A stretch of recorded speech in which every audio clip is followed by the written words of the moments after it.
Fucking monopoly, man. I was waiting. Let me. Here's that one. Let's get it. Do you want this? Is that for display or can I drink it? You can have it. Wonderful. Sponsor me, Monster. I hit it. Mr. Jourdain, you're here. So first to clarify something, they were calling you Charles on the broadcast, but it's up to this point it's always been Charles. What's the proper pronunciation? Whatever they want, man. I don't What know. do you It's want? Charles. But no, in French we say Charles, so there's no S. Okay. So yeah, whatever they want. So it's like, yeah, George, when we say George St. Pierre. Yeah, exactly. Okay, gotcha. Well, congrats on the win. Did it go, kind of how you expected it to? You'd be able to neutralize him on the ground and he'd kind of maybe get a little desperate there?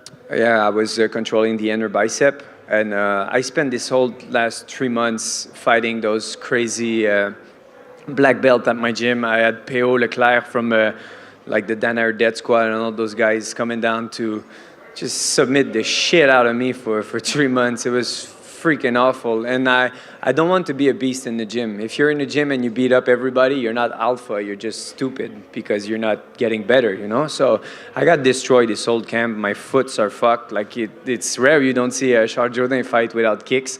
And I only kicked at the end with the foot that was not exploded. So yeah, tremendous amount of adversity through the camp, and strategy and tactic won the fight. And does that mean you need a little time off now to recover and stuff? Absolutely. No more 2 months, jump in there, unless it's a very good opportunity. And no, strategy was a key element to that victory, and you cannot apply that if you jump to fight this guy, jump to fight this guy, jump to fight this guy. So yeah, I'm going to be in Vancouver, but not for a fight, just to see my brother Marc-André Barriault perform. Given what your mentality is now, do you feel like tonight was a turning point in your career for the better? Absolutely. I turned 27. I'm still quite young, but I need to mature as a fighter, or else I'm going to lose my job, and I don't want that. So those 2 losses in a row to in Paris and then to Burgos, if I would have been a little bit more mature, I would have won these. But now I'm a more mature, I'm a better man, therefore I'm a better fighter. Is there anyone you would like to fight next? Edson Barbosa, Capitan Barbosa. Yeah, I would love to fight him. It would be a good old striking match. I won't try to take him down. I doubt he will do that as well, but I know he said he wanted to fight someone in the higher rankings because he wants to do title shot and everything, and that's up to him. I think he's on the A side, I'm on the B side. But, I mean, fans would be happy, and I would be happy. Yeah, how, if you did fight him, how much do you have to use your fight IQ in a fight like that? Because we just saw, and we've seen so many times over the years, one mistake and it's lights out. Oh, absolutely. I need to watch those spinning back kick. I think I have good kicks, but then I think Paul Felder said every time he hit me with those switch kicks, it felt like a baseball bat. So, I would be happy. He says yes, but I won't be sleeping good that night. Chris, all week Kron's been kind of cold and sort of disinterested. Did you think, in a way, it was almost like he wasn't really interested in the fight itself, or did you just kind of assume that's him as a person, his personality? I've been following Kron for years. I have all of his father's books. I understand where they come from, so acknowledging that, I think because they want to push the martial art aspect more than the media aspect. That's where media, he tends to have disgust for it, and you can see it in his attitude and the way he interacts with people. So I understand it. But tonight, I wasn't fighting the symbol of the Gracie. I was fighting Kron Gracie, which is flesh and blood, and that's against who I won. I didn't try to break the symbol of what the Gracie represent. And I think everyone involved in this sport has respect for the Gracies and what they've done. But without not trying to be disrespectful, but do you believe fighting Kron, you realize that actually maybe he's kind of out of his depth generationally? It's a very one-dimensional style. It doesn't really mix it up. And in fact, halfway through the fight, he kind of just throws everything out the window and just goes for what he's good at. Yeah. Do you think maybe his time has somewhat passed in sense of his ability? He's the only one who knows about that. But yeah, I think if you apply proper strategy, you can dismantle the way he fights, Vale Tudo style, pull guard. Who does that pull guard? Nobody, So I'm no one's judge, but I would have to agree with you. when he pulls guard in the fight, do you have, obviously you have to be very careful, Yes. but in the mind are you going, oh, he's pulling guard, he's sort of run out of ideas at this point. Do you have a moment where you think that? The first pull guard was very dangerous because he had more mobility with his hip, and he tried that high guard. He went sort of omoplata, and I had to get up. So yeah, that was dangerous, but I got out of it. And then the other ones, I felt it was a little bit more of desperation pulls. So yeah, and the body shots were hurting him with the boxing. I didn't kick. I stick to the plan, just jab him away, look where his head was, threw a couple uppercuts because he likes to lean underneath to get a seat belt. So yeah, strategy won. Thank you, man. Charles over here. Yes, sir. Congratulations. Thank you. You said you've been following the Gracie family for a long time. We all have. Did he live up to what you were expecting in there in terms of the Gracie name? Yeah, he's a strong motherfucker. And like a couple times he tried to headbutt me. I look at the ref one time, I'm like, come on, what's popping? What's going on? Andrade just got knocked out. No! Shit! All right, so yeah, coming back to your question. Yeah, big name. His guard was very dangerous, but the shark thing, I've been through at BTT, everything. The new generation of jiu-jitsu showed that, yeah, it still is not outdated. It could work, but I was very prepared for it. And then obviously Edson Barboza, the Yes. fight you want, the fight we want to see. Yes. How does that fight go down, man? Mano a mano is like a good old, what's it called, El Cucuy against Cowboy. That was a nice fight. You know, it's just two men blasting each other, and the fans are winning. I would understand, like I said, he's the A side. I wouldn't understand his disinterest for it, but I'm sure there's something. Like, I'm sure he's watching this and he's like, okay, I can fuck up that young kid. Thank you. That's it. Thank you very much, gentlemen.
Movsar. Here. So, Congratulations on the win. thank you. Still undefeated in the UFC. Just tell Still us. no finishes in UFC, yeah? Yeah, is that frustrating you? Say it again? Are you sad you haven't got the finish yet? Yeah. Yeah. Did you feel like tonight was the night you thought you could maybe do it? Тебя раздражает то, что нету финиша, и думал ли ты, что сегодня у тебя получится сделать это? Yeah, I was thinking I will finish this guy. You know, every second I was work for that, but that kid was tough. You know, he's tough opponent. Even if he's debut, you know, he's dangerous on the ground and he has heavy punches. You know, and it was big risk for me because I took this fight with no name. How close were some of those submissions he had you in? Nah, even not close. But you know, my ground of pound control is top level. Even if I don't use some submissions, but I don't let someone submit me. You know.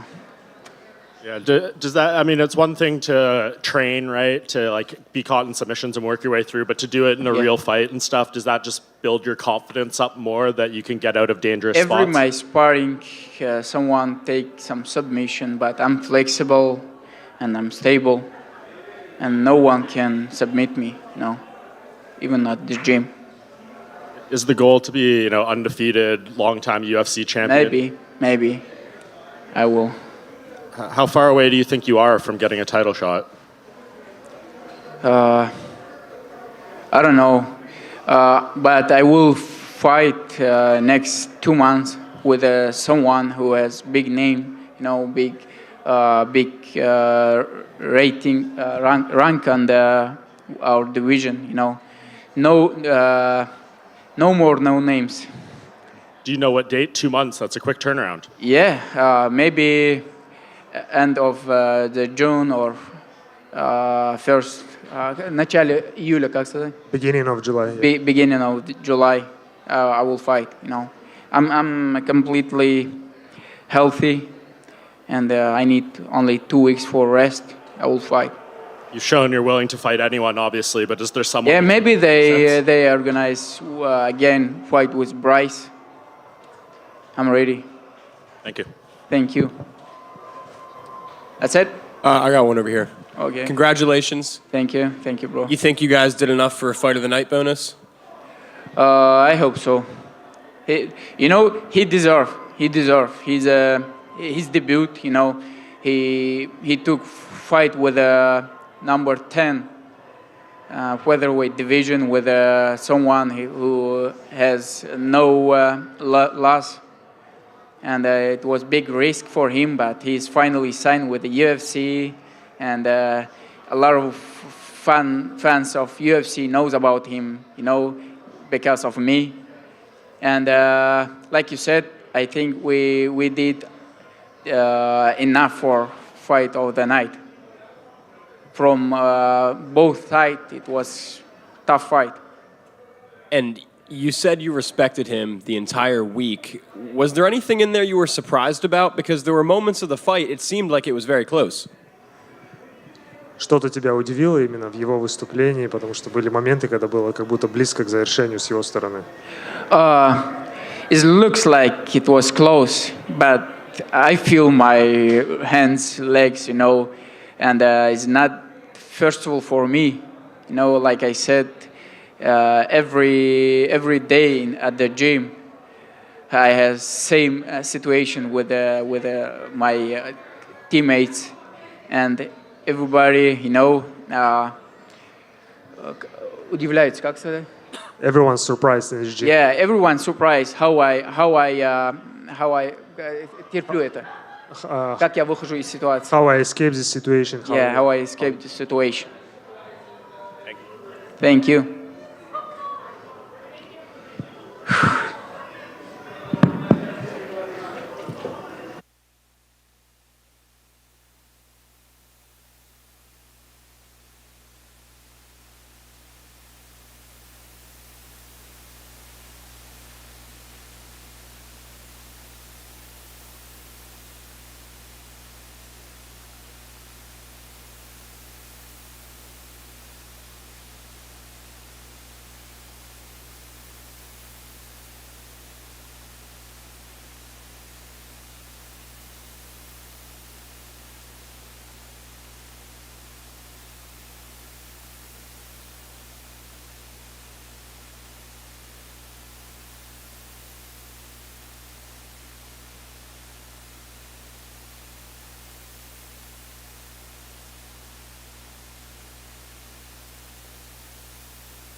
Can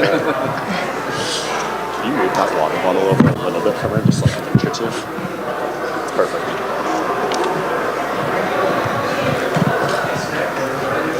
Jan, congratulations. That was spectacular. Did you feel like you could beat her in that way? 惊艳的胜利，所以恭喜拿下胜利。那你赛前预料到能以这种方式击败对手、终结对手吗？我没有预料这种方式能击败对手，但是我每天都在练这个动作，我也相信我3回合肯定能拿下。I didn't expect to beat her in exactly this way, but I work on this move, this combination every single day. So I work on a lot of things very hard. So I do believe I can win this fight. And all your UFC wins up to this point have been decisions. To get your first finish in that fashion with these stakes, how good does that feel? 之前所有的比赛都是判定，那么今天拿到了第一个终结，又是以这种惊艳的方式，现在感想是如何？我觉得我之前的比赛我在没有进步，自从我来到美国跟 Team 阿尔法训练之后，我进步越来越多。我觉得前2场我也可以拿到终结，但是我没有调整好自己。这一场比赛的话，我特别的调整的特别好，而且我也感谢教练，我就是相信教练。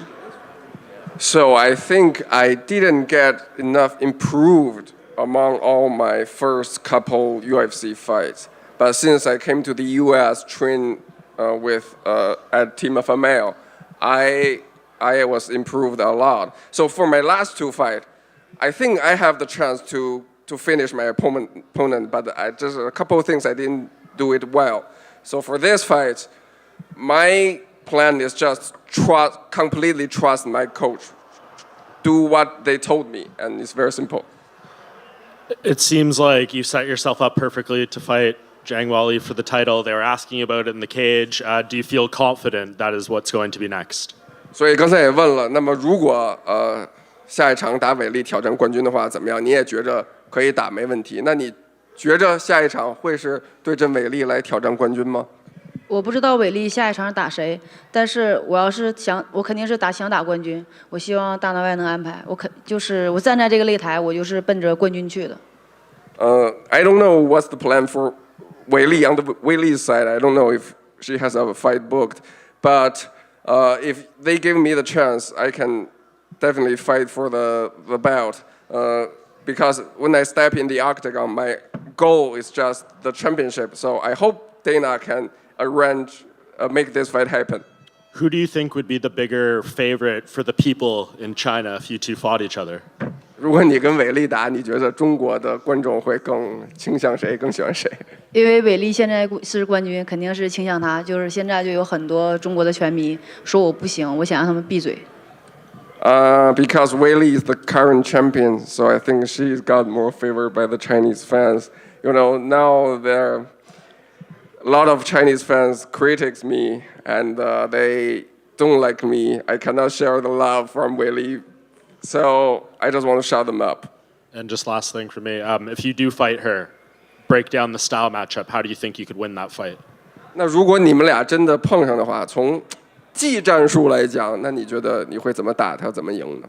我不知道怎么打，我听我教练的，得问尤瑞菲波，还有丹尼，还有马库斯，我听他们的。I have no idea. Ask Uriah Faber or Daniel or all my coaches at Team of a Male. I just listen to what they told me. Thank you. Thank you. 小南你好，这里是中国咪咕，你刚获得了一个很大的胜利，你现在心情是什么样的？我特别的开心。我第一次站上 UFC 擂台是我开心的时候，现在是我最开心的时候，因为我拿下了一场精彩的胜利。我们中国运动员在美国备战比赛的生活是很多国内的粉丝非常好奇的，能不能讲一下你在美国这2年的生活日常是什么样的？我刚开始来美国训练的时候，对大家都不熟悉，对这里生活啊、饮食啊很多都不熟悉。但是我慢慢的去适应他们，因为我想进步嘛，我就得接受这些挑战。我现在都过来了，所以说一切顺利。现在，你认为安德拉德在比赛之后再去回想跟你的备战，他最大的不同在哪儿？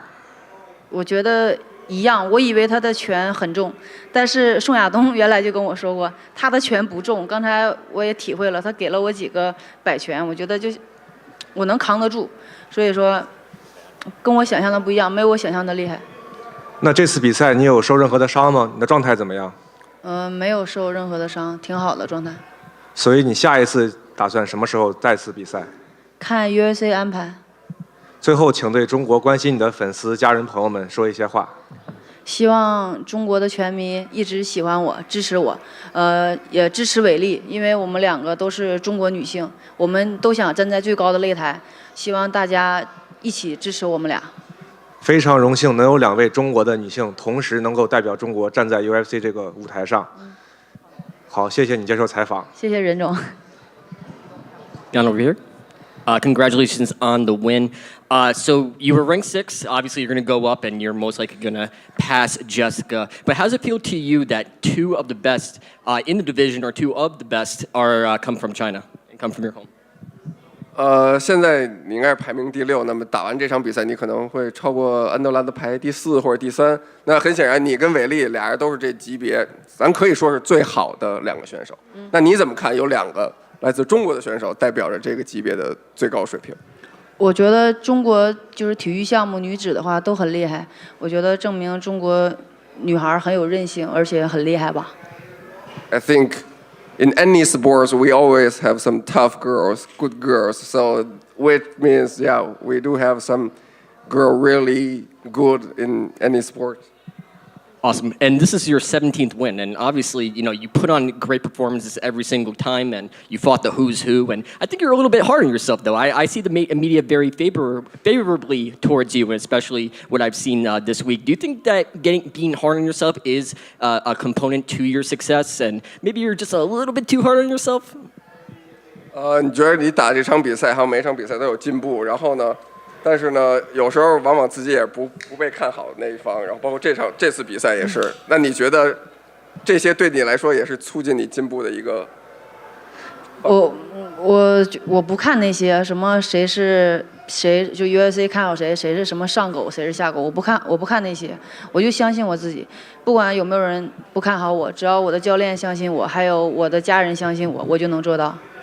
Yeah, I don't really care about other people's thought. I don't look at who's favorite, who's the underdog. What I do is I just trust the people who trust me, my coaches, my families, the people who are around me. Yeah, that is how make me here today. And one more question for me. I know you got to New Jersey a little bit late, but are you going to take in the sights and sounds before you go back home? Maybe go to New York, enjoy maybe a pizza? 那这次第一次来到新泽西，打完比赛会到哪儿玩玩、逛逛，尝点好吃的，吃点什么披萨之类的？一定会的，因为我特别喜欢吃嘛。没赢比赛之前不敢有计划，现在我可以有计划了。Yeah, definitely. I love food. I love to explore some delicious food. Before the fight, I don't have any plan about food, but now, we can plan something in Jersey. Awesome. Congratulations. Thank you.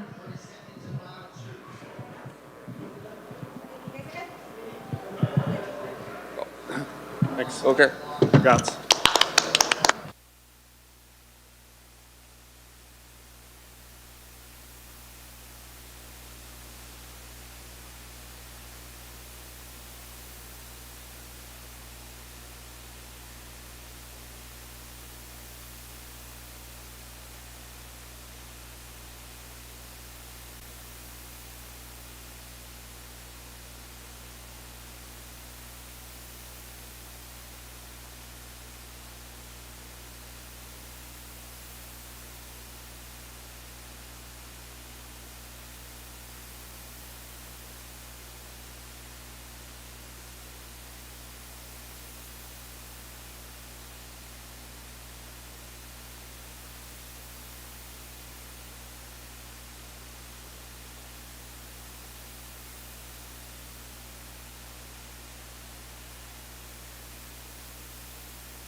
Sorry about that, guys.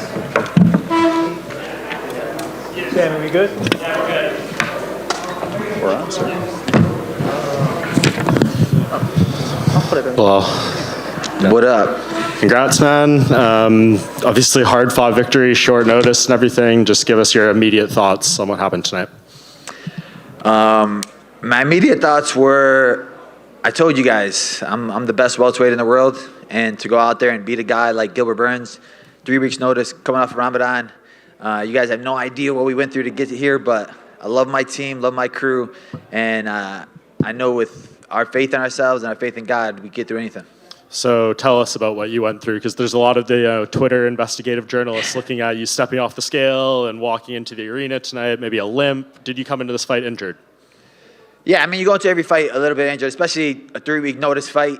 You're like wanting to rush into stuff, and you get right into hard training, and then you go through a couple things. But like I said, there's nothing that was going to stop me from walking to this cage tonight. There was nothing that was going to stop me from not doing it, because this was my chance. This was my moment to prove to the world and show the world what I'm capable of doing.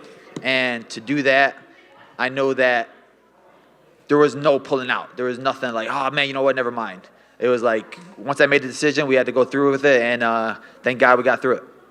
So looking ahead, who do you think you are going to be fighting for the welterweight title? Will it be Leon Edwards or Colby Covington? Both of them can get it. I cannot wait, man. I'm just glad that the boss, the man, Dana White, shout out to Dana for saying it and giving me the opportunity to fight for my shot. And now I earned my shot. I took my shot. There's no denying me now. All I needed to hear was there's nothing next but the title shot. So, whew, can't wait. Perfect world. When do you make this happen? Perfect world. We're fighting in October in Abu Dhabi. That's the perfect world. But I know both those guys. My brother. See, you got the champ right there. That's when you got a champ saying you deserve the title shot. That says a lot about you. Shout out to Jamal Hill. But yeah, perfect world's fighting in Abu Dhabi. That would be amazing. You know there ain't gonna be no booing out there. To fight over there in front of my people would be great. But wherever it goes, man, we can fight in enemy territory and friendly territory and no territory. Just give me a cage and some gloves, and I'm ready to throw down. Are you trying to bounce out of New Jersey as quickly as possible tonight, or what? Bro, I got the jersey on now. I'm trying to be Team New Jersey, but I'm trying to be nice to these guys. I came in here, wanted to be a co-main event. I took a picture of Frankie Aguirre, and nobody appreciates me, man. Back here. Congratulations on the win and making every New Jersey resident rethink their life decisions and living here. So congratulations. So obviously Leon Edwards has a championship, but Colby Covington, he talks a lot. He knows how to sell a fight. You know how to sell a fight, and as telling by the press conference of how entertaining you were, would you, for selfish reasons, would you say, maybe I want that fight with Colby Covington, two marketable guys, two guys that know how to talk, shoot that jive, and have that entertaining build-up going into the fight? Yeah, I mean, I've been wanting to fight that guy for years. Like, literally, since I got into the UFC, when I just wanted to fight him and punch him in his face. He just has that face. You know, you ever watch Step Brothers, that face that you want to just punch? Colby Covington has that face. But he's that guy, like, if he gets that title, I could see him wanting to sit out for another 2 years. What, it's been a year and a half since he's fought. Like, he's not a guy that wants to be active. Leon Edwards, we have unfinished business. He beat the GOAT. He has the longest winning streak. So for me, taking that title from him, especially the way that last fight went, and for him to be satisfied with a fight decision like that, it could go sweeter either way. Like, both of them guys could taste my fists, and I'll be happy with either one. And in the fight with Gilbert Burns, obviously it was going to the decision. And when did you realize, in what round did you realize that he was potentially hurt and start to readjust, okay, I got to watch out for the right, got to watch out for kicks, the left hand is going to be nullified? You know, we're looking at it. My coach noticed in the 4th round, and he brought it to my attention. But he's still a dangerous guy, and he's one of those guys where when he's hurt, that's when he's most dangerous. So we still just had to be careful because he was still throwing bombs. And I was like, all right, he caught me with that one a little bit. So it's just he's not on the ropes yet. He's still there. And like we saw with the Kamzat fight, when he's hurt, that's when he's the scariest. Congratulations on the win, and even though I'm a New Jersey resident, you said we suck. Congratulations, it was an awesome performance. I'm sorry, I just don't curse, so like that's always my one-liner is you guys suck. But I love New Jersey, man. Sopranos is the best. Belal, right here again. Congrats, man. The booze. Is that like fuel for you? Do you like that? Because that was really loud, dude. I don't know how you did that. Honestly, it was amazing. It was like good energy, like any type of energy. I'd rather have that type of energy than no energy, right? And I felt it. I knew it was going to come, especially from the press conference and the weigh-ins. So, like, I was prepared for it. Like, I was having my coach boo me in the locker room, and he was booing me as I was hitting passes. I'm like, bro, all right, we're done. And he was like, nah, I want to keep booing you. And I was like, all right, cool. So we prepare for everything. We're ready for everything at all points. Like I said, enemy territory, friendly territory, we can throw it on anywhere. And then coming off a knockout win, now largely standing against someone a lot of people said will, in quotes, outstrike you. Are you falling in love with your hands a little bit, man? No, I love falling in love with proving people wrong. Like, people don't understand the work we put in. Me and my team, my guys, I'm working with the best team in the world. And people are going to start asking us literally to write books. Like, man, what do you guys do for training? I get so many fighters, hey, what do you guys do with that drill? How do you guys drill like that? And it's like, we're doing the right things. I think we have the perfect mindset, the perfect team, the perfect guys around me, the perfect circle. And we showing you guys we can do anything. My last fight, I wanted to box. This fight, I wanted to kick. The last fight before that, I wanted to wrestle. The fight before that, I wanted to, maybe the next fight, I'm going to pull guard. I'm going to show you guys that I can do it all. It's martial arts, mixed martial arts, and I can do all the mixing. And then last one from me, October, being that there's no announcement for Leon and Colby yet, might be a bit soon for the title. How long are you willing to wait for that fight? I mean, as long as I got the guaranteed shot, that's all I needed to hear. So now I know what's next. I know that for this fight right here, I'm sitting there, I'm like waiting. I'm stuck in limbo. I didn't know what was going to happen, who was going to fight next, what was going to happen next. So then they called me with a fight on 3 weeks' notice, and like, all right, I'm going to jump on the opportunity because I'm a guy that's always training, always trying to work, always thinking, and I'm hungry. You guys don't know how hungry I am for this title shot. You don't know how hungry I am to win this gold, and I know it doesn't matter what I have to do. I'm going to get there. So I popped up and took this opportunity at 3 weeks' notice just because he said, you win this fight, you're getting the title shot. So now that I have the title shot, whoever has the belt, it's like you don't have no idea what's going to come to you. It's going to be the best version of me that you ever seen in your life because this was 3 weeks' notice. Give me 8 weeks' notice. Give me 12 weeks' notice. So it's going to be harder for them guys. So if I'm them, I want to fight right away and then get a quick turnaround right away so they don't have to deal with the best version of me. Two more questions. Quick version over here on your far left, Muhammad. Far left, keep looking left. Hi. Oh. Quick question for you about the output from Gilbert. It seemed a little slow in the early rounds, and obviously he got hurt and it didn't pick up. But were you at all surprised that he wasn't throwing a whole lot more than he was? No, I think my team did a good job of reading what we wanted to do. We wanted to attack the body hard with the left kick. And when people go in there and they feel my left kick, it hurts. And they don't want to throw off of it. I caught him a couple times where he threw his big overhand and I caught him with the body kick. And I think that me switching stances, it made him overthink the process. And when I have you overthinking, you don't want to throw because he's wondering, he switched to this stance, he switched to that stance. He's a guy that usually plants his feet and he wants to throw off of planting his feet. And if I'm always moving over, always messing with his mind, trying to make him faint and stuff like that, he can't plant his feet, he can't throw. So I think that played a big part in it. Belal, another Ramadan, another win. Is there something to it? Maybe the fasting, like you're saying you're hungry, but I'm sure you're also literally hungry at times during this. Is there something like mentally you could speak about, the type of focus that you go through during this period of the year? Yeah, I think that, more than fasting, more than not eating, it's like a deep cleansing of your spirit and of your soul. And I think that I'm like my purest form right after Ramadan because that's when I've gotten closest to God. And that's with me trusting God's plan no matter what. And even with this fight, I took it on 3 weeks' notice. And it was like 1 weekend, I was like, man, I still got this much weight to cut. I got this injury. What the heck? Why would I take this fight? I should have pulled out. I should have did this. But it's like, God put me here for a reason. God made this happen for a reason. God's timing is the best timing. So no matter what happens, just trust him. Thank you, guys. Well,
right, gang. The attendance was 17,559, sold out. The gate was 5.12 million. Highest grossing sporting event in the arena's history. Fight of the night was Movsar versus Lopez, and performance of the night went to Xiaonan and Frevola. They all won 50,000. What's up, buddy? Obviously, Dana, fun main event, technical main event, close main event. How did you score it in the final fight of the night? Yeah, I mean, I had Aljo winning the fight. Yeah. But still close, right? Very close fight, yeah. What did you think of Henry's performance after 3 years away from the Incredible. Yeah, you know, I'm a big believer in ring rust, and you know, not only did he fight 5 tough rounds against a guy much bigger than him, you know, yeah, he looked good. And then for Aljamain, it looked like initially Henry might have the wrestling advantage, but Aljo was able to take his back a couple of times, get the hooks in. What was your reaction? Yeah, one of the things that impresses me about Henry Cejudo is, like the Marias fight, after the first round I said, ooh, Henry's in trouble tonight. And then he makes these adjustments and comes back in the second round and looks unbelievable. So, yeah, I thought both guys fought a hell of a fight. Before this fight, we were talking about whoever wins, it does something for their legacy, right? For Aljo, it cements him as being one of the best bantamweights of all time. Do you think after that performance that is fair, that he is one of the best in history? Yeah, it was a big win for him. It was obviously a big win. You know, there's a lot of, like I said, leading up to this fight, you know, there's the Peter Yan fight, and then there's the Dillashaw fight, and, you know, going in and you know, grueling it out for 5 rounds with Henry Cejudo, regardless of the weight and size difference, it's a big deal to beat Henry. You know, you usually don't make fights on the night of the fight. But you're going to ask me anyway? Well, I feel like it's fair to say Sean O'Malley's probably next for Aljamain Sterling, right? I mean, that what? That Sean O'Malley might just be next for Aljamain. Yeah, I've had better ideas than what I did tonight. Not a great idea, but yes, he's next. When you bring him into the cage and they have the face-off and then you slowly see it start to escalate with Merab, do you just think, I shouldn't? Yeah, it was a bad idea. Do we have any sort of timeline on when we'd like to do that fight? Yeah, probably August. Okay. In Boston? Probably. Okay, cool. Gilbert Burns, Belal Muhammad. Belal got the win. Gilbert looked to be fighting kind of injured. I'm curious of your reaction to that fight. Yeah, he had a tear in his shoulder. I think it was that first scramble on the ground there when he took him down, and he's got a tear. Yeah. And we're safe to say Belal is fighting the winner of Leon versus Colby. And what's that? Belal. Yeah, 100%. Okay, and the last one for me, I wanted to sort of give some props to Diego Lopez. Stepped in on 5 days' notice against Movsar, nearly tapped him in the first round, fought really hard in the third round. On 5 days' notice, pretty impressive. Awesome. Incredible performance. Kid's got a ton of heart. He's an absolute dog. Loved every minute of it, yeah. And what did we think of his haircut? Well, listen, he fought so good, let's leave his haircut alone. Go ahead. Dana, I want to ask about Yan Xiaonan. Obviously, a great finish of Jessica Andrade. We had her back here, and I was asking her like how big a fight between her and Zhang could be for China. Do you have any insight on like the metrics of maybe you can't do it there right now, but like what could that do for that market that you guys have been continuing to push into? You know what's crazy is Teddy Atlas was sitting with me during that fight, and Andrade kept throwing lead left hooks. And he says, if she keeps, this girl throws great straight right hands. If she keeps throwing that lead left hook, she's going to knock her out with a straight right. And he literally called exactly what was going to happen. And she threw like 3 hooks in a row. He literally called it 2 minutes before it happened because she kept throwing these lead left. He says, when people are sparring and they're throwing lead left hooks like that against somebody who can throw, I literally jump in the ring and tell them to stop. And I break up the whole sparring and break it down. But he literally called that was going to happen. Yeah, I don't know what we're going to do with Yan, where she's going to go, but I'm definitely going to look at China. Yeah. You could potentially go back to China and do an event there. Wow. I'm looking at that right now. And what did you think of Kron Gracie tonight? Yeah, you know, I like Kron a lot, and he's a good kid. He came in very limited tonight, very limited. You know, it was like coming out of a time capsule in 1995, you know what I mean? Tough way to try to win a fight these days. Yeah, 30th anniversary, you'd never think you'd kind of see that. Well, the kid's got a ton of heart. He's got a good chin. I like him, and you know, I don't want to shit on his performance, but yeah, that was a rough game plan. Yeah, and on the featured prelim, Matt Frevola, great finish, first person to knock out Drew Dober in like 12 years or something. He keeps calling out Patty. He wants this fight real bad. I know Patty's nursing some injuries, but is he a guy maybe you look at to grant that wish? Just I have no idea. I mean, all these fights at that level are all about timing. You know what I mean? And last thing, nothing to do with this card, but the last few days we've seen Alex Pereira and Israel Adesanya going back and forth a lot on social media, and Alex is kind of hinting that he wants that MMA trilogy. Do you have any indication, is he still wanting to go to 205, or is he maybe reconsidering to try to get that fight again? First of all, I didn't even know that, but yeah, no, he's going to 205, yeah. Any idea when we could see that debut? No, none. All right, thank you. All right. Dana, over here to your right. Hey. So May 20th, Aldana's out of the main event. Do you guys have a new main event for that card? May 20th, Aldana's out. Oh yeah, you're talking about Raquel. Yeah. No, we don't have another fight for that. Raquel's going to be the backup for that fight, and I don't know what we're doing there yet. Okay, and then more immediately, or I guess rather not more I immediately. thought you were telling me something I didn't know, and that Aldana was out of the fight. I was like, when the fuck did that happen? Nobody told me. Definitely not. But tonight, Bilal's next. Do we have any progress with Leon and Colby? No. Dana White, congratulations on a great night. Thank you. You packed the house in New Jersey, a Prudential Center. You came back, every fight delivered. How impressed were you with Aljamain Sterling and Henry Cejudo taking that initiative to sell this fight and pretty much pack this house, or help pack this house? Yeah, I mean, it wasn't a matter of those guys trying to sell the fight. I mean, if you are a fight fan, you realize that this was a great fight between two guys who stylistically match up very well. And the card was a fun card, and I love when they deliver. The fights were awesome tonight. From the first prelim, the second prelim, on throughout the rest of the night, the fights were great. And how impressed were you with Gilbert Burns? He was obviously hurt, but he lasted all 5 rounds. He was fighting with essentially one hand. Like, how impressed were you with Gilbert Burns? I'm always impressed with Gilbert Burns. His fight with Khamzat Chimaev was unbelievable. And then what he did in Miami a few weeks ago was unbelievable. And the fact that he wanted to turn around this fast, I have nothing but respect for that kid. And to think that he would fight with one shoulder is not shocking. He's an absolute savage. And after the long layoff, Henry Cejudo obviously didn't fight since 2019. He took off his gloves at the end of the fight, and I got a little bit worried that he might be retiring, and he said he doesn't know what he wants. Are you going to try to talk him into staying and not, he had a great performance. Would you talk him out if he said he wanted to retire or he wanted to? There's only been a couple guys I've tried to talk out of retiring at the time that they did. It was DC and Habib. Henry's been off for 3 years. He looked great tonight against a guy who's much bigger, much stronger. But that's up to him, whatever he wants. I mean, I don't think you should have retired the first time, but if he decides to retire a second time, I probably wouldn't argue with him. And when's the next time you're coming back to the East Coast? And I'm not afraid to beg. Yeah, we're talking about Boston this summer. So, yeah. Awesome. Thank you very much. Dana, over to your far right, way over here. Yep. I wanted to ask about a little incident we saw last weekend. Conor McGregor kind of came back a little bit. He was in the ring in another promotion in bare knuckle. What were your thoughts on Conor's activities that weekend? Yeah, no, listen, few people have asked me this.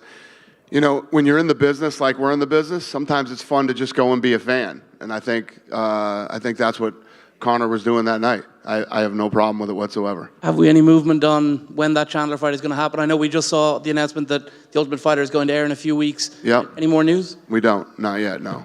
And I wanted to ask as well, your business partner KSI back in the ring next week. Do you think he's going to win? Who's he fighting? Guy 9-0, Joe Fournier. Interesting. I have no idea. I have no idea. Thank you. Thank you. Hey, Dana. Yep. After the fight, Merab Dvalishvili, he took Sean O'Malley's jacket. He's currently the #1 ranked bantamweight. What plans do you have for him for his next fight? I don't know. He doesn't want to fight Aljo. You know what I mean? So I have no idea. Was that fight offered?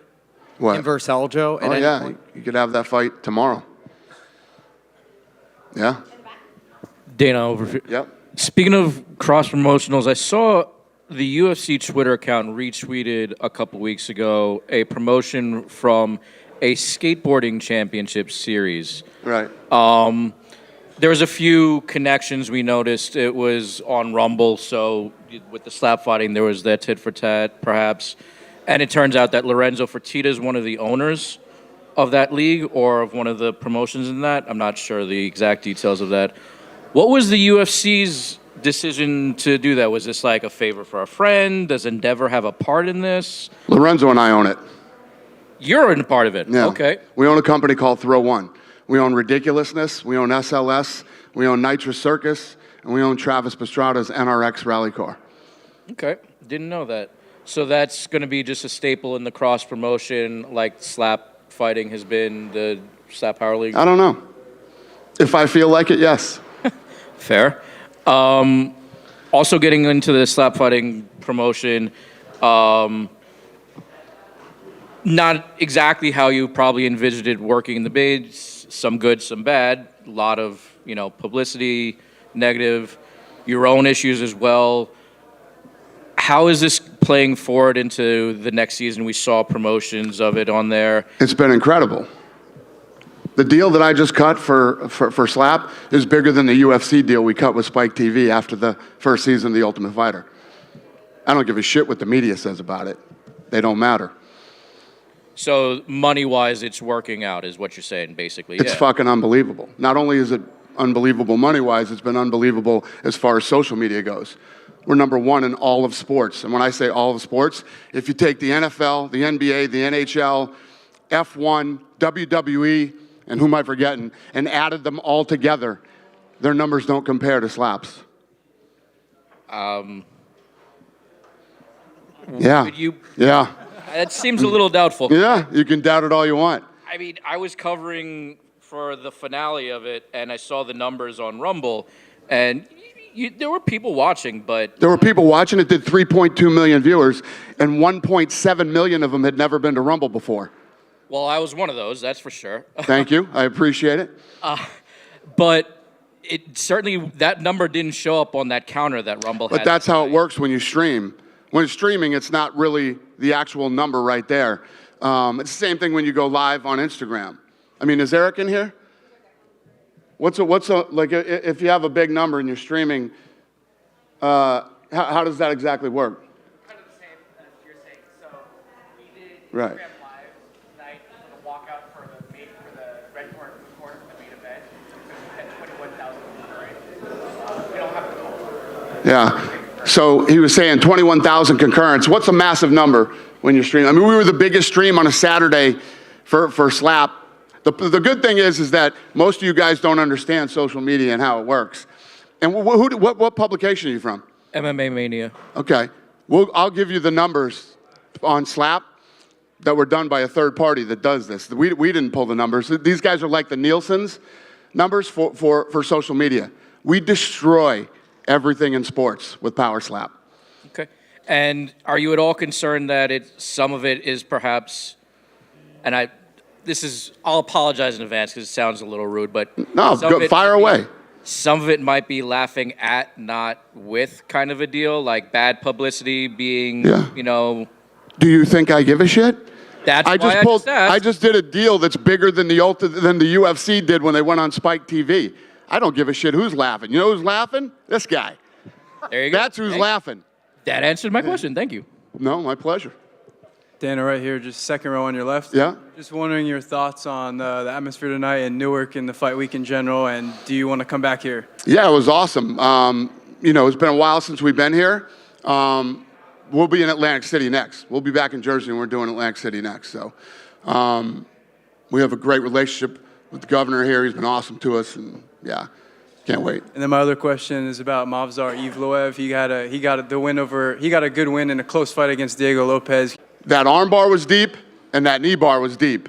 And, he fought out of both of those. And, he's 17-0 now, and I'm excited to see him. Top 10, see where he ends up on Tuesday after the media, does their thing. Thank you. Yeah, thank you. Dana, congratulations on another fabulous card in the New York City area. November at the Garden has become a staple, but you've done 3 events in the last 9 months in the area. Any plans to go back to Long Island, maybe Brooklyn, maybe Newark, to do 2 events in this area once a year? What's the question?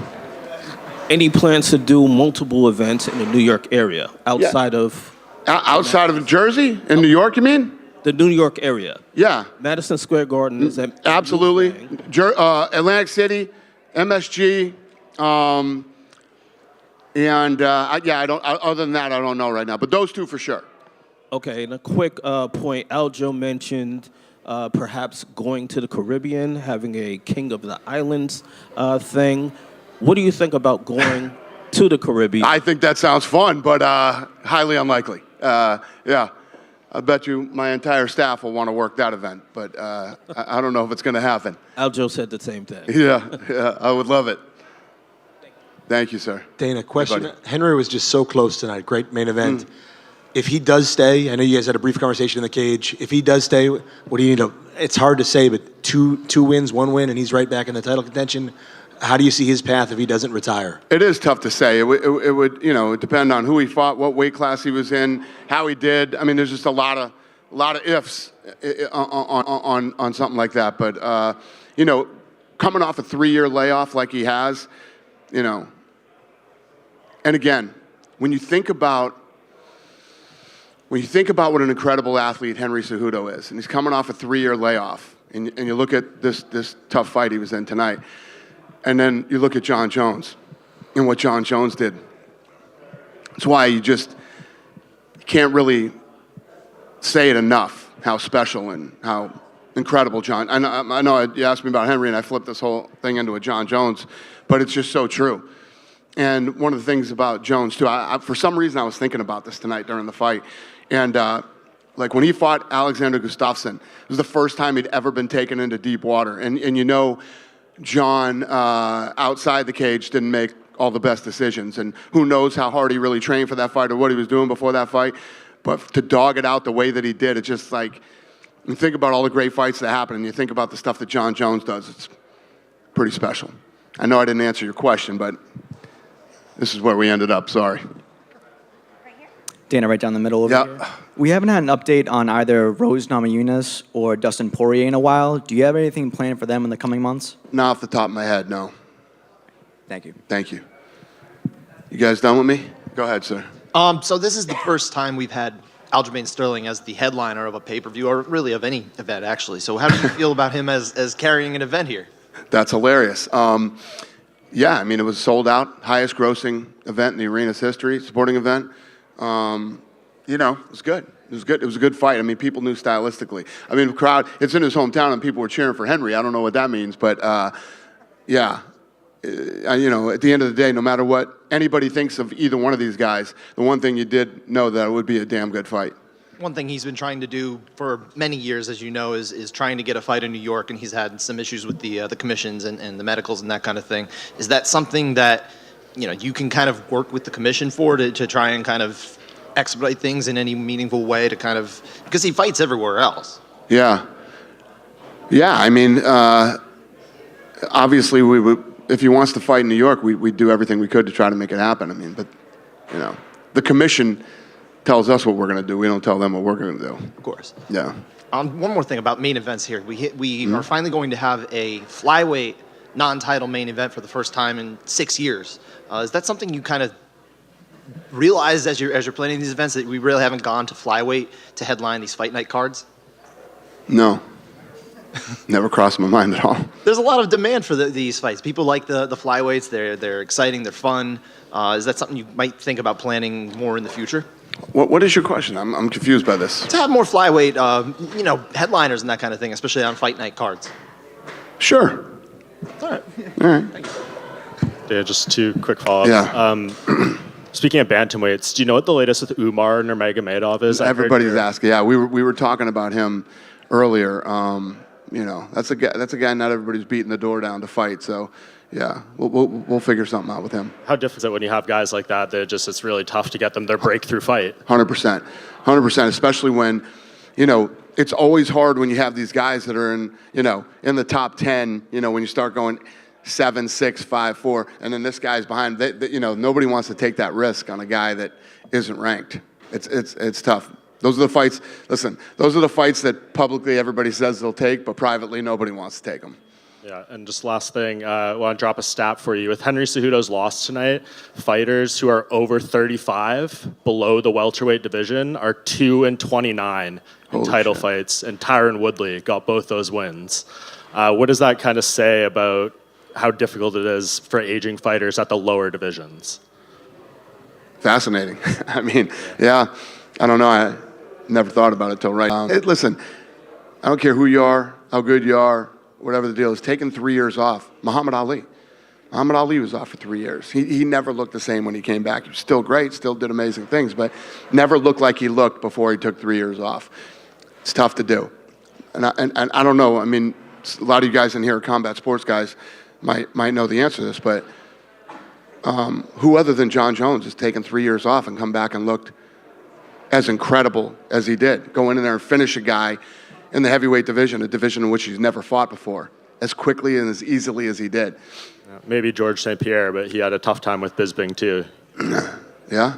I mean, I don't know if anybody's ever done it like John Jones. Yeah, it's only the greatest ones ever, so Yeah. nice to show.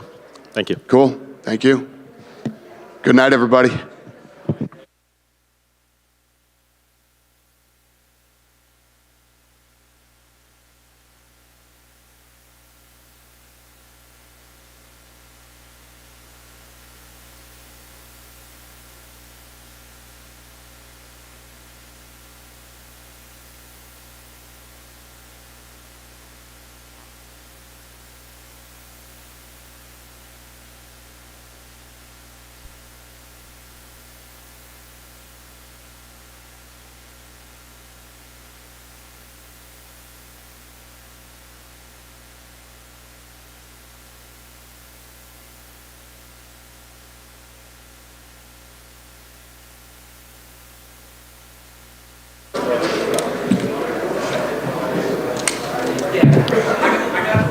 That's excellent.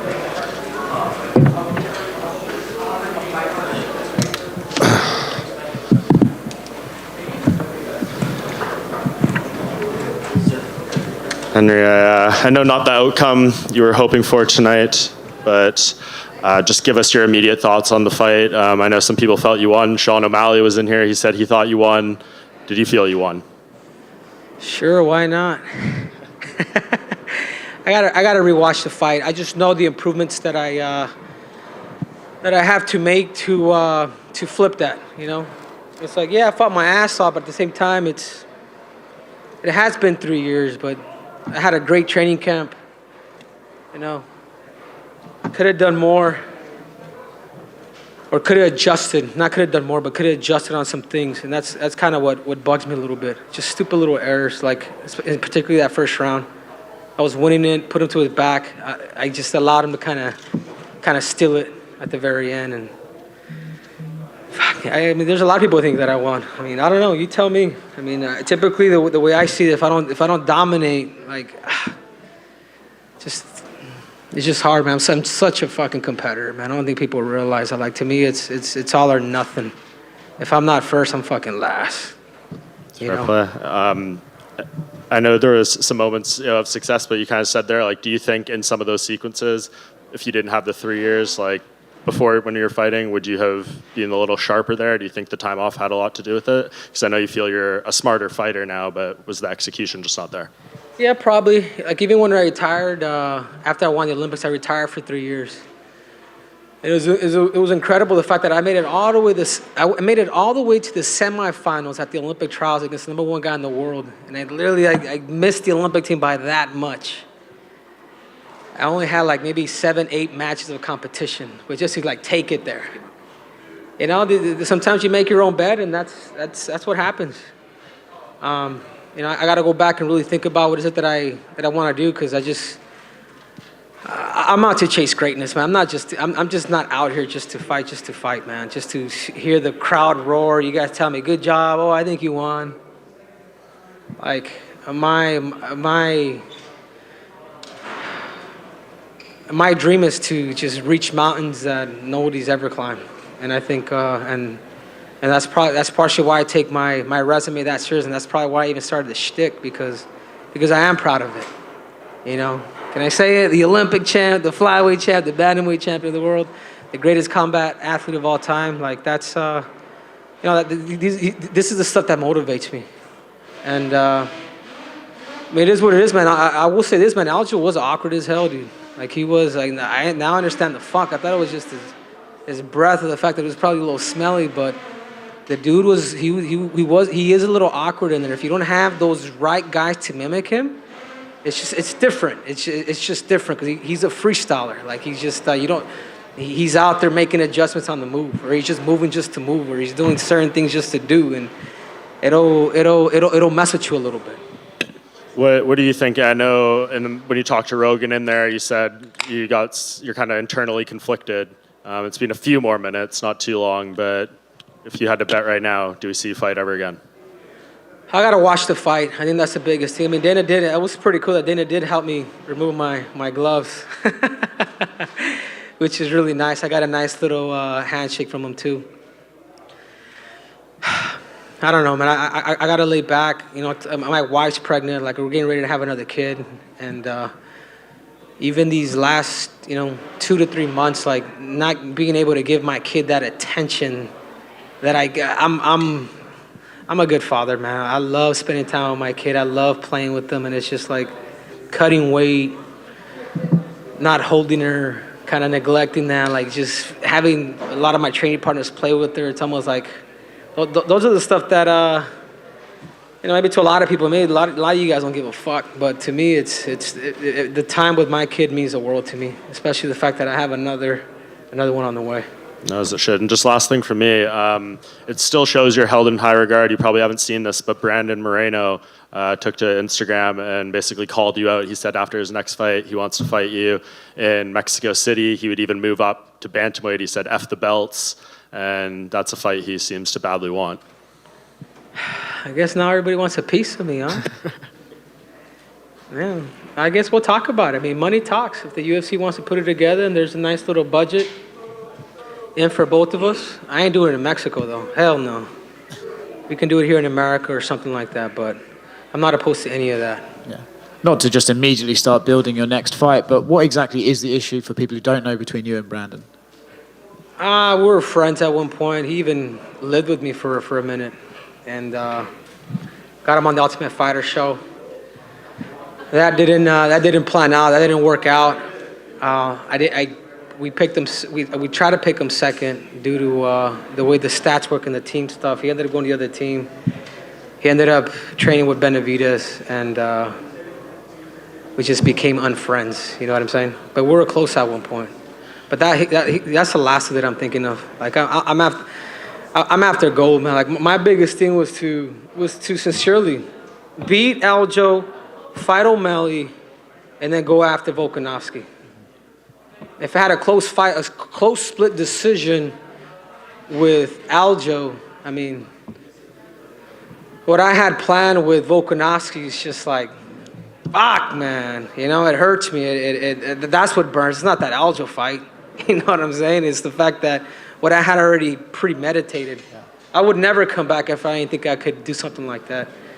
And losing in a split decision where a lot of people think that I won, it's just like, I don't know, man. It's I'm a little confused, man. I'm a little pissed, and I'm a little, you know. Anybody think that I won here? You guys can be sincere, man. I did. From what I understand, everyone cage side saw it closer to your way, and then people online and watching the broadcast saw it closer to his way. So I don't know what you can do with that, but. If Dana wants to give me another title shot, maybe I'll do that. But if not, I'm just gonna sit down and really talk to the wife and see what I want to do. You know. I don't know if this is something you even care about at this point, but do you view the way that fight between him and Sean O'Malley could go, and do you have a favorite in that fight? Who could probably win it? If Aljo can't take him down, he's in trouble. You know, because Sean does have good striking. Sean does go to the body very well. He does have those kicks up the middle. But being in there with Aljamain too, I think he's a gamer. So it all depends. I think obviously having a close fight with Aljo, I got to go with him. You know what I'm saying? I think O'Malley hasn't fought now the competition that Aljo has fought, and now you can I can shake his hand. You know what I'm saying? I can be like, hey, Salute. I mean, not to just throw options at you, and this will be the last one for me. I mean, they have a problem with Merab in that he can't fight for the title. Maybe you could go take care of that problem for them. You beat his teammate, you get a rematch right away. I love the storylines you guys are giving me. Okay. I'm gonna take some time. I'm gonna take some time and just see. Talk to Ali, talk to my management, and then it opens up a lot of doors because you also have a lot of other killers too. You know, with Sanhagen and Umar. Like, depends what can kind of come together. And I'm not sure if you'd had time to see this, but Conor McGregor posted a video to his Twitter offering you some advice for your next fight, telling you maybe you should switch stances and it'll go better your way, and offering you some coaching tips. Man, Conor McGregor don't got shit on my resume. That's all I gotta say. You know, he's been stopped after a 3-year layoff. What I was able to do and compete, and then hearing the boos from the crowd once they announced the winner. I mean, that says a lot to me. But there's still levels, and I still know that I could get better too. But guys, like even like selling this fight, like it's okay, man. Bring the hate. Maybe it'll motivate me. You know, I'm not one of these guys that was just like, yeah, I'm a little pissed because I hate losing, but I love it. So thank you, Conor. Henry, way over to your right here, Henry. I wanted to ask. Sorry about that joke too last time. It was just too good, man. You can't be asking how much I weighed, man. It was a good joke. I appreciated it. I wanted to ask about that crowd reaction. Were you surprised at times to hear that Henry? Yeah. I mean, I think Alja might be the real heel, dude. I thought I was a heel for a minute. I mean, I'm confused in that sense too. And when it comes to Conor's messages, one of the things that he has said is that he believes you talked about your resume. He was quite critical of your resume. He said 16-2 in MMA. He said you're a novice in the game. What's your response to that? Yeah. I do have, for the amount of fights that I do have, I haven't been fighting like a lot of these other guys. RAI. It just shows the levels of where I could get to. I mean, but look at the people who I've beaten. Nope, CORY. Demetrius, TJ, you know what I mean? Dominic Cruz. After a 3-year layoff, I had a split, I lost to a split decision to the current champ now. If I decide to make this run, I will reclaim that belt again, But like I said before, like my goal was to go up to 145 pounds. Like that's kind of where I draw the line, Thank you. Henry, over here. Si tuvieras que decir un porcentaje hoy, ¿dónde piensas que regresarías? ¿135 o 145 pensando a lo mejor en construir esa idea que tenías de ir por el tercer cinturón? Repita la pregunta. Si tuvieras que decir un porcentaje hoy, ¿de dónde pensarías que regresas? ¿135 o 145 pensando en ese tercer cinturón? No, pues es difícil, man, pensar en eso ahorita. ¿Sí me entiendes? Después de una derrota, o sea, ustedes tienen un chingo de fe en mí. Y yo también. Solo que, cuando pierdes es difícil de tener ese ánimo, ¿sí me entiendes? Especialmente de todo lo que pasó y todo eso. Ahorita no estoy pensando en eso, la verdad. Quiero ver la pelea. Quiero ver cómo me fue y mi mujer está embarazada ahorita. Ya te dije que la vamos a ir a la Ciudad de México por un tiempito para vivir. Y estar ahí, ¿sí me entiendes? O sea, lo más importante para mí es mi familia. Yo he hecho este deporte desde los 11 años a los 73 a lo máximo. Y logré todo lo que yo quería lograr. I'm going to repeat this, man. Guys, I've been doing this shit since age 11 to age 33 at the highest levels and won everything I've ever desired to do. I'm not out here for the fucking crowds. I'm not out here. Even though I portray that on the cameras, I'm not out here. Yeah, I may flex on it. I'm out here to make history. And if I can't make history, I'm not doing this shit. Like that's how much of a competitor I am. I just telling my coach, like, yeah, you won. But I didn't win. The belt's not around my waist, and I just gotta talk to my family, talk to my wife, and then just take it from there. It has nothing to do with anybody. It has nothing to do with ego. It just has to do with me. It's like trying to climb Mount Everest and you don't do it. You either do it or you don't. That's it. Sé que no has visto el post de Brandon, pero puso una foto que yo les tomé en tu cuarto en UFC 196 cuando ibas a pelear con Dimitrius. Te gustan mucho los storylines y sí sería, digo, no lo construiste así, pero terminó siendo como una pelea que la gente quiere ver. Sí, claro, yo sé las cosas que yo necesito hacer en esta pelea, cómo ajustar y todo eso. So, si yo regreso a pelear, va a haber una diferente versión conmigo. Yo sé las cosas que yo hice mal. Yo sé también las cosas que también hice bien. You know, primeramente, Brandon, Alexander Pantoja la va a ganar. Yo sé de eso. So, la verdad, para mí eso no me importa. Yo estoy aquí para ganar títulos mundiales. Y si no es todo, man, si no es todo, no es nada para mí. ¿Sí me entiendes? So, son cosas que necesito pensarlas, man. ¿Sí me entiendes? Enséñame el billete y tal vez. Gracias, Henry. Triple C. Did you think I want Schmo? Be honest. You're my friend. Yeah, My Hebrew- but it my wasn't He- a robbery. Could have gone either way, but I had you winning. My Hebrew brother. Question for you. You're the ultimate competitor. How does this feeling compare to the first DJ fight? Man, well, DJ fucked me up the first time we fought. This feels more like the Benavides fight, where I lost and people say, "Hey, dude, you won, bro." Like I feel that feeling again. But the belt's not around my waist, Smo. You know what I'm saying? And I think that's what you guys can pat me on the back or tell me that it was a close fight. Oh yeah, I thought you won, blah blah blah. But where's my belt?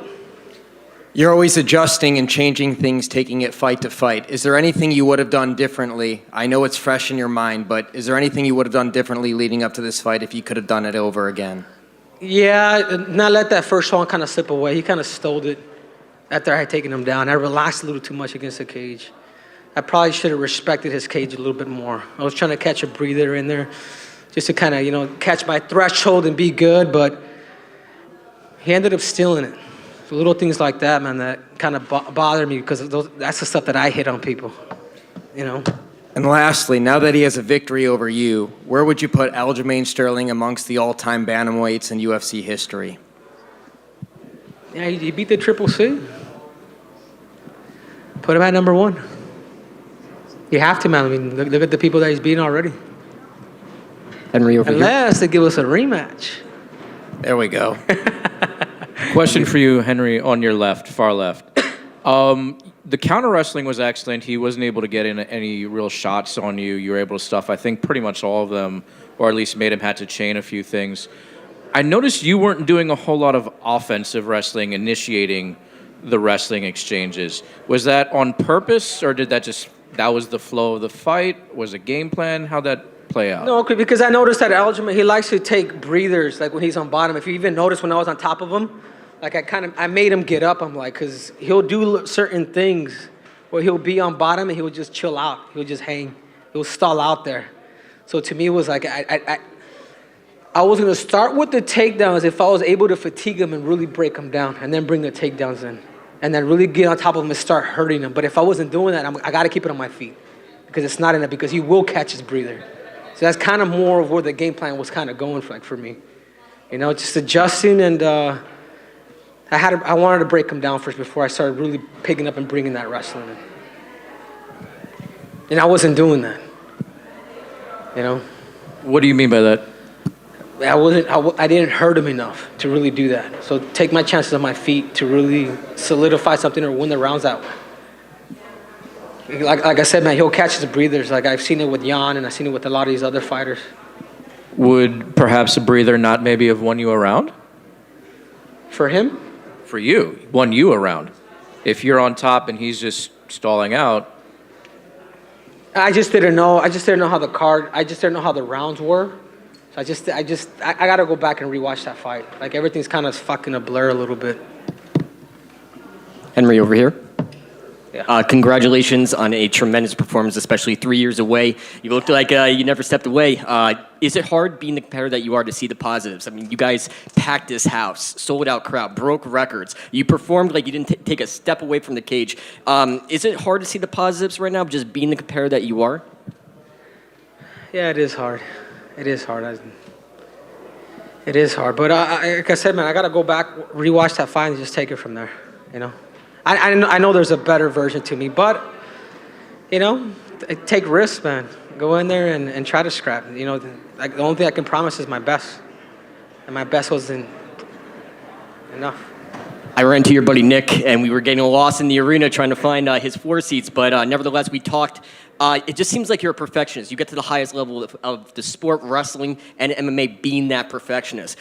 Is this going to just take time for you to get acclimated to? You're a perfectionist, obviously being a father, a husband, like living this life and navigating these new steps in life that you have taken. Is it just going to take time just to balance everything out and find a way to be a perfectionist in all these different areas of your life, especially being a newfound father? Yeah, and it is different. And there's one thing that I will say that I never planned on doing is fighting when I had kids. Because to be the best in the world is you have to be so selfish. And when I'm in fight camp, you have to be so selfish, like all about you. To me, it was a bit different with the family. But there's no excuse, you know what I'm saying? Because there's love and there's other motivations that comes with that stuff. But that's kind of where I stand. Anyway, who got the bonus? Did we get a bonus or no? No? Thank you. Henry, you were talking about the Benavidez fight before. How long did it take you to kind of process that defeat? You know, which you obviously kind of have people saying, okay, we think you won, but you didn't feel like you won. How long did it take you to process that? And do you think that maybe it'll play out similarly for you here? Yeah, maybe. I just think because it's been 3 years and I've been able to help a lot of people,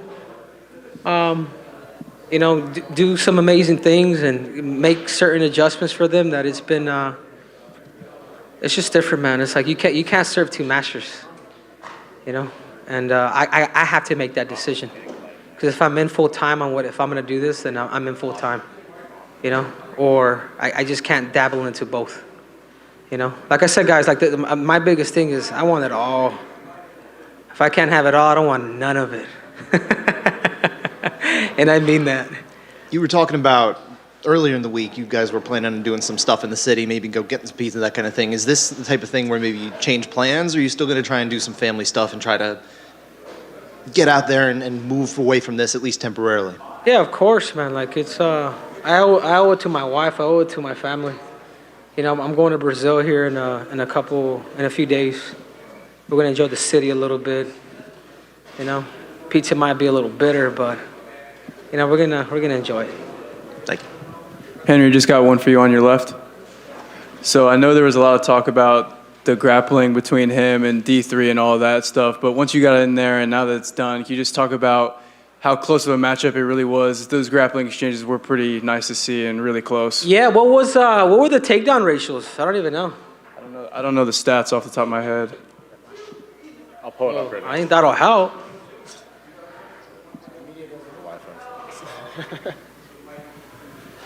Wi-Fi is struggling.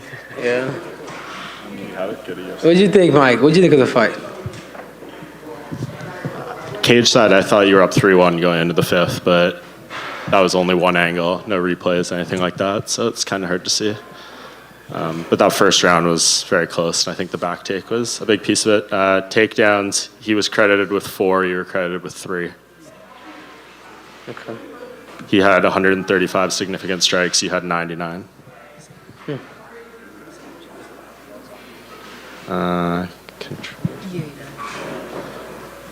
Control time, you had 5 minutes, he had 4. Okay, so I won. Yeah, dude, the dude, either way, dude, you're a wrestler.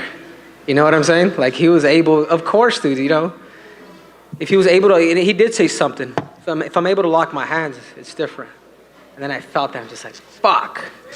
You know what I mean? Like, I shouldn't have taken it there. I should have just, you know, could have defended a little earlier rather than just kind of just hanging out. Because sometimes I'll leave people there so they can carry my weight to fatigue them. You know, and I'll do that, and that's from wrestling all these years. But he was able to kind of carry that gas tank, you know, and I think that's where it was at for him. It was his threshold. I wasn't expecting him to continue to keep coming like that. Did a good job, dude. Did a good job. You Hey, know- Triple C, back here. Quick one for me.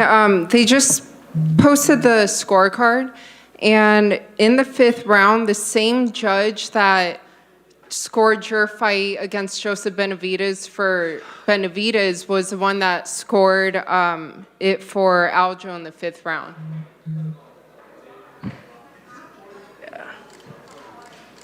Who is it? What's his name, by the way? I mean, according to the scorecards, Derek clearly. He's got something. I don't know if I owe him money. I don't know what. I just don't know, guys. I mean, it is what it is. I got to rewatch that fight, and then if they want to give me another title shot, let's do it. Yeah, thank you guys so much, dude. I really appreciate it, man. You know, I try to make everything entertaining, dude. And I appreciate you guys. I really do, man, sincerely. It's been 3 years, and it's since I come back, but coming back, I'm just like, man, you guys are diehards too, man, just like us. So I appreciate each and every one of you. I'm out.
like early January, I like, hey, I can do a few more articles. I just got to at some point in time have more money, do more. And I'm like, I'd also like to not use the platform. Please respond to me well. Guess who I would when I go. Let me guess, no one else wants. Are you kidding? Aljo, Our other writers are like. you've had a few obviously milestone victories in your career, but I've got to imagine that this one in New Jersey feels as sweet as any of the rest of them. This one in New Jersey is definitely the sweetest for multiple reasons. My first main event, taking on a legend, someone so accomplished like Henry Cejudo is not an easy task, man. Like, yeah, we both do YouTube channels and we analyze and break down fights, but dude, the guy is freaking smart. I don't think a lot of people can even appreciate what was going on in the middle of that octagon. Both of us making adjustments to each other's adjustments. It was a high-level physical chess match, and thankfully, I think I came out just a little bit better, and maybe that means my YouTube channel is a little bit better. Were you said you think it came out a little bit better. Were you confident when it was going to the judges, when it got announced to split? Were you a bit nervous? What was the emotions? I mean, I was confident I won. I was like, I definitely feel like I won that 3-2. But at the same time, I was like, you just never know, man. Like, people give ring generalship to the guy who's just walking forward and making a mean face. And it's like the other guy's circling around you, dancing around you, making you look silly, you're missing, and they give it to the other guy because he came forward. I'm like, that doesn't score. Scoring fights is literally doing damage. If I'm dancing around you, I'm using my footwork, and you can't touch me, that's me controlling the octagon. If you are cutting me off as you're pressuring me, and I'm on the backside of the cage, and you're landing shots, you're controlling the octagon, you're controlling the action. But that's not what happened tonight, so close fight. But I definitely thought I won and edged it out. In my personal opinion, I know there's going to be some critics out there saying, oh, once again, he has a controversial win. He didn't really win that. Man, SMD, bro. Get used to this face because it's not going anywhere, guys. It's not. You're obviously a fan of this. I'm curious, got into some wrestling exchanges, took us back a couple of times, but what was it like to tangle in the wrestling department with a gold medalist? I think I'm an Olympic gold medalist now. I think, what was that, 3 takedowns, I think? At least 2. You got 4. 4? You got 3. I lost count. But no, seriously, though, strong guy. I knew I was going to do better in the clinch with the body lock. He did a great job utilizing the inside leg trip. Even though I kind of knew it was coming, but there were certain positions I was like, I want him to tie out with me there because I feel like I could bang him to the body a couple of times with some knees. And I know Mighty Mouse hurt him there, and I felt like I can expose that situation. So I felt like if he didn't get the trip, he might be a little bit lost in those positions and probably try to bail. I think he might have overcommitted with the wrestling and gave me more opportunities to take him down than he probably would have liked. But that's what I'm saying. It's such a high-level chess matches, game of inches, split-second decisions, and I came out on top of that. I mean, just personally curious, do you think he was the highest skilled guy you fought, just from terms of spending time in the cage? Was his adjustments, you're like, wow, this guy is really elite? 100%. I mean, Piotr Jan, high-level striker. TJ Dillashaw, high-level striker as well. Even though he came in slightly compromised, I fought with a torn labrum as well. So, I'm not giving TJ an excuse to get out of that. But Henry came prepared, and that's what I liked about this matchup. There was no excuses. No one's going to come in here and as soon as the fight's over, I banged up my toe and I couldn't move the right way. And shut up, man. Nobody wants to hear that. We all have opinions. We all have excuses, and they all stink. Nobody wants to hear that, So, like I said, highly skilled guy. I came out on top. Most wins in the bantamweight division. I don't even like tooting my own horn, but the records speak for themselves. I've been saying this for a long time. People could keep doubting me, but I've only had 3 opponents that were not ranked in my entire career that I fought, and I think it was in my win streak that I fought. Yeah, 3 of them that weren't ranked. So I think it's about time people start putting some respect on my name. Next up, Sean O'Malley. You had your in-cage face-off. Curious if you were able to take anything out of that. And they look like they want, or Dana was saying he would like to see it maybe August in Boston, if that's something that would work for you. Thoughts on Sean O'Malley? My thoughts on Sean O'Malley is that motherfucker is frail. frail. You think if I could take down a short, stocky guy like Henry, who's actually a gold medalist and has good takedown defense, what am I gonna do to Sean O'Malley? Like, let's be honest here, guys. Like, yeah, he's been promised the title shot. He opted not to take the title shot and gave Henry a chance to come back and chase history. I beat Henry. Now there's no more running. You know, you either want to swim with the big boys or you don't. If not, get the fuck out of the pool or go up a weight class or some shit. Don't keep sitting around here talking and barking and not saddling it up and taking the opportunities that are given. This is what the sport's all about. You take the opportunities that are given to you. I guarantee you, we step in there, I think I fold that man in half in one round. It's just going to... Same thing I did to Sandhagen. Go out there, pressure forward. He's going to use his footwork. I'm going to cut off the cage like I was just talking about. Eventually, he's going to be on his back foot, let him throw a stupid kick that I'm going to catch. I'm going to body lock him. I'm going to fold him in half like a lawn chair, and that's going to be the fight.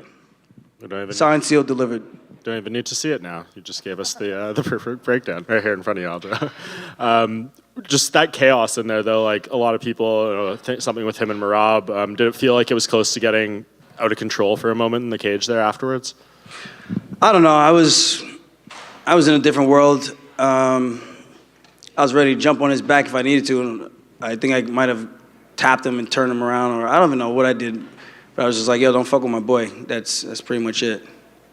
Do you think he knows that you're the tougher fight for him? He tweeted out earlier today before the event, like, please, Henry, win this fight. Yeah, 100%. It's like you want to fight the guy who's 5'4" and you're 5'11". You're a better striker. You're longer. Your range. It just makes more sense for him to fight Henry. Gives him the best opportunity to become a UFC champion. Styles make fights.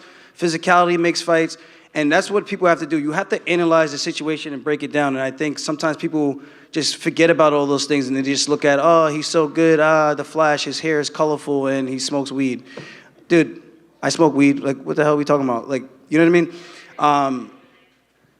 Definitely the tougher fight. Jiu-jitsu, wrestling. I can strike. My striking is very awkward, I will say. Even with Henry, I thought I was going to piece him up with a couple of shots from the outside, and it didn't quite go that way. In my head, it looked a lot better as like reality versus what it looks like. So I know there's got to be some things I got to tighten up with that, especially going in there with a guy like O'Malley, because he's had almost a year to make adjustments. But I'll be ready, and I'm not priding myself to be a striker. I am a grappler foremost. So if you have a problem with that, I'm coming out there with the purpose is to take you down and drown you, and that's it.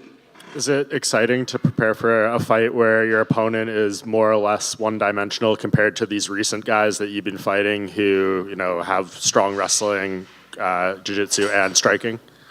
Is it more exciting? Yeah, and is it going to be maybe an easier camp and more straightforward approach for you of what you need to do? And none of these camps are easy, man. I got some hammers that I train with.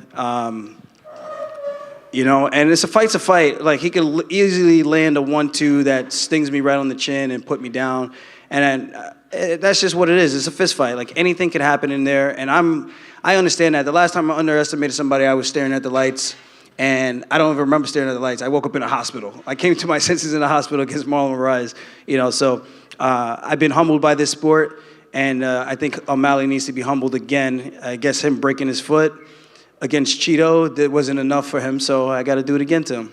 And just last thing from me, Henry was just in here before you. He feels maybe he won the fight, but he's saying you need to watch it back, and he seems very internally conflicted about what he's going to do in the future. What would be your advice to him? Do you think he should stick around and be part of this stacked division and work towards a rematch? Yeah, why not? I mean, the more big names, the more exciting it is for this division. And I think more people are going to want to gun for him to add his name to their resume. Henry's no easy out for anybody. I know he doesn't like cutting the weight down to 125. He was a thick boy in there. I think it'd be fun to have him around for sure. And, you know, I plan on fighting O'Malley and then going up and chasing Volkanovski. So I'm taking Henry's blueprint, and I just need to get one more. And then I think that's it for 135.